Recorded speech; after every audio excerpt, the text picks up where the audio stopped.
Hello everyone, welcome back to the channel. तो 10,000 world के new episode में आप सबका स्वागत है। अगर आप लोगों ने इसका प्रीवियस एपिसोड नहीं देखा तो देख लेना, अगर देख लिया है तो अच्छी बात है। तो फिर चलिए न्यू एपिसोड को अब हम स्टार्ट करते हैं। तो एपिसोड के स्टार्टिंग में हम बीस्ट सीनियर को देखते हैं, जो कि वहाँ पे बहुत ज्यादा गुस्सा हो रहा था और वो कहने लगता है उसकी इतनी हिम्मत, उसने मुझे इल्यूजन में पूरी तरीके से फंसा दिया, क्या मैं यहाँ पे ओल्ड हो रहा हूँ, ये सब कुछ कहते हुए वो अपने बॉडी में देख रहा था जहाँ पे उसे लगता है कि वो पूरी तरीके से बुढ़ा होता जा रहा है। बट वो ध्यान से देखता है जहाँ पे उसे इल्यूजन में पूरी तरीके से फंसा दिया गया था। मतलब कि ये सब कुछ यहाँ पे मून क्लैन के एंसेस्टर ने किया होता है। लास्ट एपिसोड में हमने देखा था कि जैसे यहाँ पे बीस्ट सीनियर उसके ऊपर अटैक करने के लिए गया था, उसी वक्त वहाँ पे मून क्लैन के एंसेस्टर ने अपने इल्यूजन पावर का यूज किया होता है। अब यहाँ से सीन शिफ्ट होके हमें दूसरी तरफ लिन फैंग को दिखाया जाता है, जो कि मून क्लैन के प्रिंसेस को पकड़ते हुए आगे की तरफ जा रहा था और वो कहने लगता है मुझे जल्दी से इसे पूरी तरीके से हील करना होगा, क्योंकि अगर यहाँ पे लेट हो गया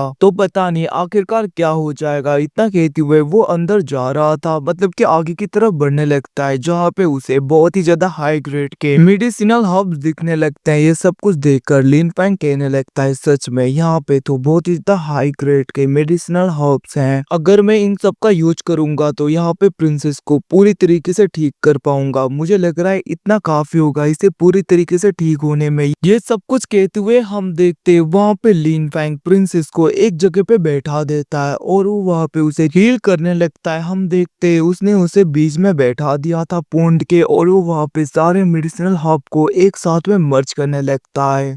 और हम देखते लिन फैंग उस मर्ज किए हुए मेडिसिनल हर्ब का यूज करते हुए प्रिंसेस को हील कर रहा था, जहाँ पे प्रिंसेस की भी आंखें खुल जाती है और हम देखते उसे वहाँ पे चक्कर आ रहे थे। दूसरी तरफ हम साउटियान को देखते हैं, लिटरली गाइस ये यहाँ पे गाना गाते हुए पिग को नहला रहा था, मतलब कि सुअर को नहला रहा था। वो पता नहीं आखिरकार किस बात की खुशी है। साउटियान यहाँ पे इस सुअर को नहाते हुए, मतलब कि नहलाते हुए बहुत ही ज्यादा खुश हो रहा था एंड गाने गा रहा था। अब यहाँ से सीन शिफ्ट होके दूसरी तरफ हमें फिर से लिन फैंग और प्रिंसेस को दिखाया जाता है, जहाँ पे प्रिंसेस फिर से अपने दूसरे कपड़े पहन लेती है और उसे वहाँ पे फिर से वो सब कुछ याद आने लगता है, कैसे लिन फैंग ने उसे ट्रीट किया था और दूसरी तरफ कैसे वहाँ पे साउटियान गाना गा रहा था। इन सब के बारे में सोच के उसे चक्कर आने लगता है और हम देखते प्रिंसेस कहने लगती है लिन फैंग आखिरकार मुझे क्या हो रहा है, मेरे सर में इतना ज्यादा दर्द क्यों हो रहा है। उसकी ऐसी बातें सुन के दूसरी तरफ हम देखते हैं वहाँ पे लिन फैंग कहने लगता है ऐसे कोई बात नहीं है, मैंने बस अभी अभी तुम्हें हील किया है क्योंकि तुम बहुत ज्यादा इंजर्ड हो गए थे,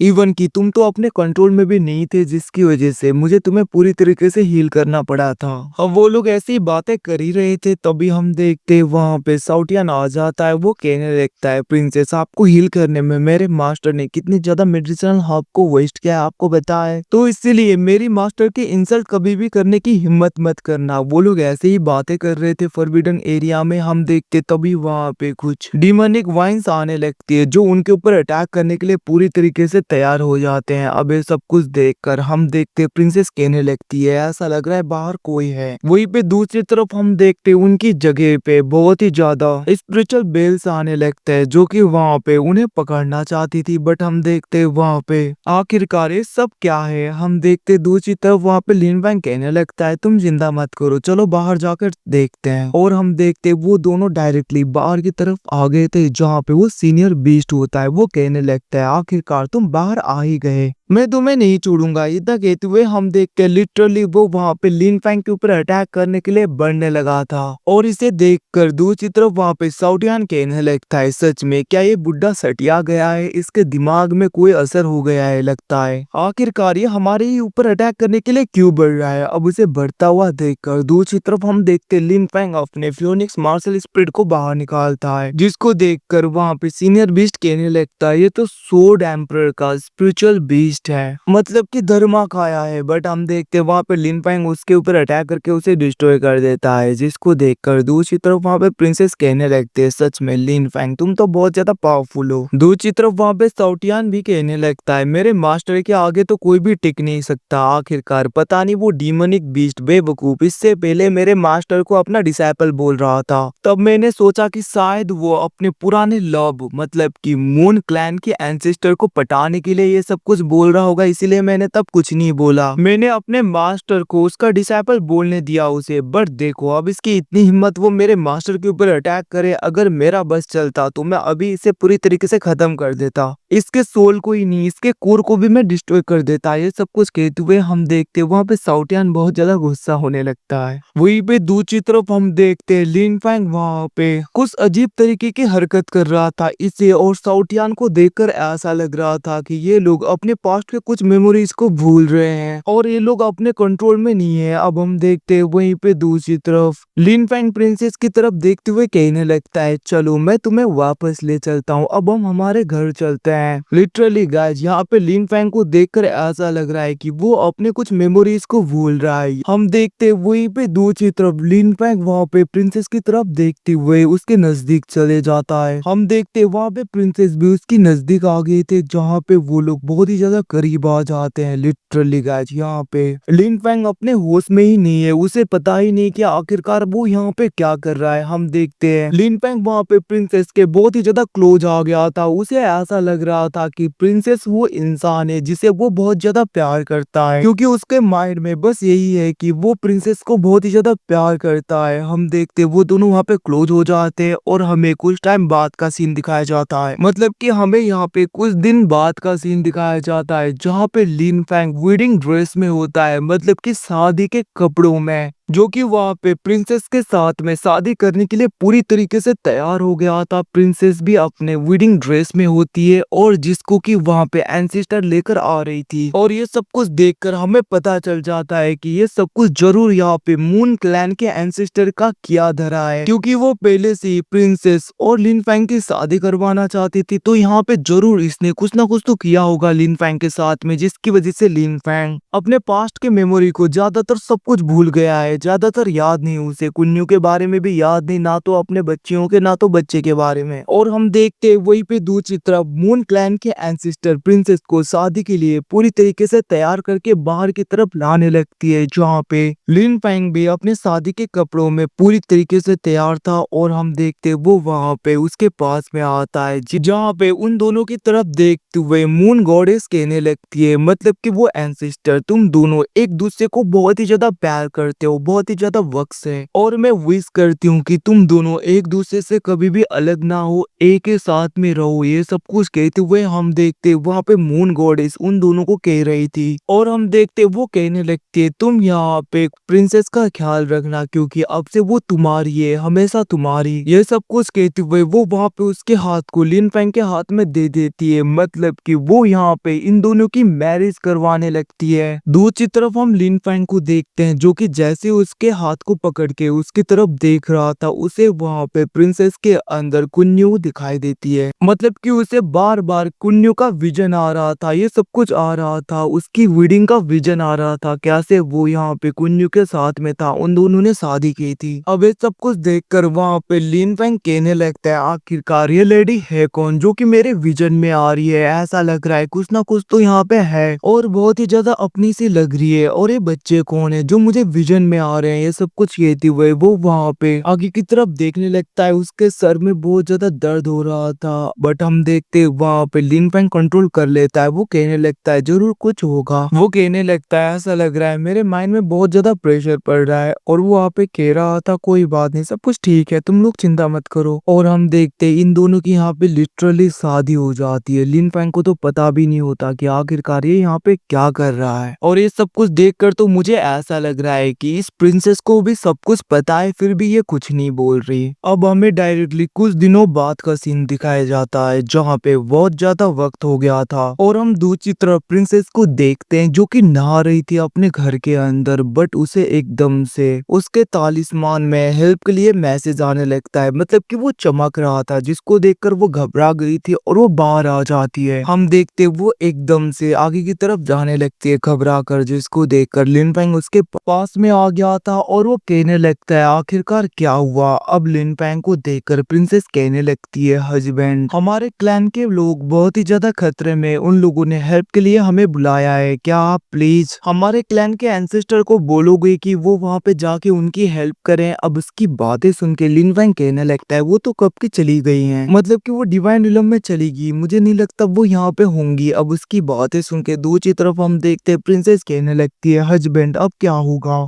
क्योंकि हमारे क्लैन के लोग तो खतरे में हैं, उन लोगों ने हेल्प के लिए हमें बुलाया है, हमें तो जाना पड़ेगा उनकी हेल्प करने के लिए। और वैसे भी मैंने सुना है कि वहाँ पे गॉड किंग लेवल का दुश्मन है हमारा जो कि बहुत ज्यादा पावरफुल है। उसकी बातें सुन के दूसरी तरफ हम देखते लिन फैंग कहने लगता है मैं मून क्लैन का सन इन लॉ हूँ, तो ये तो मेरी रिस्पॉन्सिबिलिटी है जाकर अपने क्लैन के लोगों को प्रोटेक्ट करना, उन्हें कुछ भी ना होने देना। ये सब कुछ वहाँ पे लिन फैंग कह रहा था, जिसको देखकर प्रिंसेस कहने लगती है बट आप कैसे करोगे, क्योंकि वो एनिमी तो गॉड किंग रिलम का है। उसकी बातें सुन के हम देखते वहाँ पे लिन फैंग कहने लगता है तुम्हारा हस्बैंड हूं ना मैं, तो तुम चिंता मत करो, मैं सब कुछ हैंडल कर लूंगा। सच में गाइस इन लोगों को देखकर मुझे बहुत ज्यादा गुस्सा आ रहा है, पता नहीं आखिरकार थंडर ड्रैगन ले लोंग साउटियान ये लोग गए तो गए कहाँ पे। एंड अभी तक हमें यहाँ पे थंडर ड्रैगन ले लोंग के बारे में भी कुछ भी नहीं दिखाया गया, मतलब कि अगर यहाँ पे लिन फैंग इनके कंट्रोल में होता तो थंडर ड्रैगन ले लोंग तो होते ना, वो इसे जगा देते हैं। ऐसा लग रहा है कि उन्हें भी कंट्रोल कर रखा है या तो कुछ ना कुछ तो हुआ होगा, जिसकी वजह से इतना सब कुछ होने के बाद में लिन फैंग की शादी भी होगी फिर भी यहाँ पे थंडर ड्रैगन ले लोंग अपीयर नहीं हुए, तो कुछ ना कुछ तो हुआ है जो कि हमें शायद आगे वाले एपिसोड में बताया जाएगा या हमें आगे पता चलेगा, देखते हैं क्या होता है। अब उसकी ऐसी बातें सुन के दूसरी तरफ प्रिंसेस कहने लगती है सबसे पहले हमें एंसेस्टर के पास में चलना चाहिए, क्योंकि मुझे पता चल गया है कि वो वापस आ गई हैं, तो उनको हम यहाँ पे एंसेस्टर आर्टिफैक्ट के बारे में पूछेंगे ताकि हम उसका यूज करते हुए हमारे लोगों की हेल्प कर सके। हम देखते वो दोनों डायरेक्टली मून गॉडेस के पास में आ गए थे, जहाँ पे मून क्लैन की एंसेस्टर गुस्सा हो रही थी। वो कहने लगती है तुम दोनों इस जगह को छोड़कर नहीं जा सकते, मैं तुम दोनों को क्लैन को छोड़कर जाने नहीं दूंगी, वैसे भी गॉड किंग रिलम बहुत ही ज्यादा पावरफुल होता है, तो तुम दोनों को नहीं चलना चाहिए। लिटरली यहाँ पे मून क्लैन की इस गॉडेस की बातें सुन के तो ऐसा लग रहा है कि इसने तो यहाँ पे प्रिंसेस की भी मेमोरी को इरेज कर रखा है। हम देखते हैं उनकी बातें सुन के दूसरी तरफ लिन फैंग कहने लगता है एंसेस्टर हमें फॉरबिडन एरिया में जाने दीजिए ताकि हम हमारे एंसेस्ट्रल आर्टिफैक्ट को ले सकें और उसकी हेल्प से हम यहाँ पे हमारे लोगों की हेल्प कर पाए। उसकी बातें सुन के दूसरी तरफ हम देखते हैं वहाँ पे मून क्लैन के एंसेस्टर कहने लगती है वो तो तुम यहाँ पे एंसेस्ट्रल आर्टिफैक्ट को पाना चाहते हो, बट मैं तुम लोगों को बता दूं फॉरबिडन एरिया बहुत ही ज्यादा खतरनाक है, वो इतना ज्यादा खतरनाक एरिया है कि इवन की यहाँ पे गॉड किंग रिलम के लोग भी पार नहीं कर पाते उस जैसे खतरे को, क्या तुम दोनों पार कर पाओगे। अब उनकी बातें सुन के दूसरी तरफ प्रिंसेस कहने लगती है एंसेस्टर आप चिंता मत करिए, हम सब कुछ हैंडल कर लेंगे। अब उनकी ऐसी बातों को सुनकर हम देखते वहाँ पे एंसेस्टर कहने लगती है तो फिर ठीक है, तो तुम दोनों को मैं डायरेक्टली फॉरबिडन एरिया में भेज देती हूँ और वहाँ पे जाना, याद रखना अगर बहुत ज्यादा खतरा हो, अगर तुम लोगों का जान भी जाने का खतरा हो इमीडिएटली वापस आ जाना, अंदर रुकने की जरूरत नहीं। इतना कहते हुए उसने वहाँ पे उन दोनों को फॉरबिडन एरिया में जाने दिया था। हम देखते वो दोनों बहुत ही ज्यादा स्पीड में आगे की तरफ बढ़ने लगते हैं, मतलब कि दोनों आगे की तरफ जा रहे थे जहाँ पे बहुत ज्यादा फायर बॉल्स आसमान से गिर रहे थे, वहाँ पे वोल्केनोज इरप्ट हो रहे थे। हम देखते वो दोनों आगे की तरफ जाने लगते जहाँ पे लिन फैंग कहने लगता है ऐसा लग रहा है हम बस इन अटैक से डॉज ही कर सकते हैं, जितने भी फायर बॉल्स वगैरह आ रहे हैं इन सबको हम बस यहाँ पे डॉज कर सकते हैं और कुछ नहीं कर सकते हैं। सब कुछ कहते हुए वो लोग आगे की तरफ बढ़ रहे थे, जहाँ पे हम देखते साउटियान भी होता है। वो कहने लगता है अरे यार ये जगह तो बहुत ही ज्यादा खतरनाक है, और हम देखते वो आगे बढ़ रहा था। दूसरी तरफ हम देखते प्रिंसेस कहने लगती है तुम्हें कुछ हो गया तो हम क्या करेंगे, लिन फैंग अच्छी तरीके से रहना क्योंकि हमारे बच्चों का क्या होगा। अब वहाँ पे बच्चों का नाम सुन के लिन फैंग कहने लगता है क्या हमारे बच्चे, और वो रुक गया था। दूसरी तरफ हम देखते वहाँ पे साउटियान कहने लगता है इसका मतलब अब यहाँ पे मेरे मास्टर का सक्सेसर भी आएंगे और इसको जोड़कर दूसरी तरफ उन तीनों को जोड़कर 4 हो जाएंगे। सब कुछ कह रहा था एकदम से उसके सर में बहुत ज्यादा दर्द होने लगता है। वो कहने लगता है आखिरकार वो 3, और हम देखते हैं वहाँ पे साउटियान को भी बहुत ही ज्यादा विजन आ रहा था